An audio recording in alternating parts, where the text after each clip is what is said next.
ஒரு அழகான சிறிய கிராமத்தில் ஒரு அப்பாவும் மகனும் இருந்தாங்க. அந்த பையன் ரொம்பவே தவறுகள் செய்து தப்பான காரியங்களை செய்கிற பையனாக இருந்தான். ஆனாலும் அவங்க அப்பா அவனை அநேக தரம் ஆலோசனை சொல்லி மன்னித்து விட்டார்.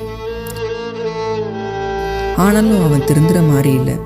அவன் செய்து கொண்டிருந்த காரியத்தை அப்படியே செய்து கொண்டே இருந்தான்.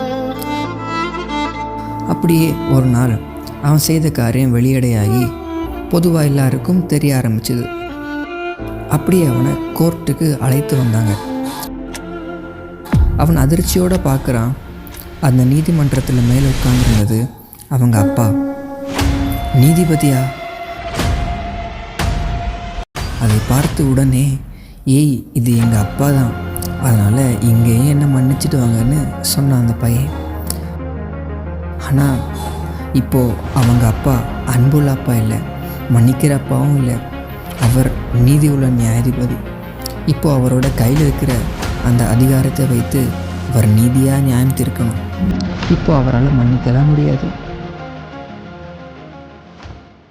இது போல தான் நம்ம வாழ்க்கையிலையும் நம்ம செய்கிற தவறுகளுக்கு இப்போது நம்ம நேசிக்கிற ஆண்டவர் கிருபையாய் நம்மை மன்னித்து கொண்டே இருக்கிறார். ஆனால் அவர் இனி 2ஆம் வருகையில் வரும்போது அவர் நம்ம நேசிக்கிற அப்பா தான். ஆனாலும் அன்றைக்கு அவர் நீதி உள்ள நியாயாதிபதி.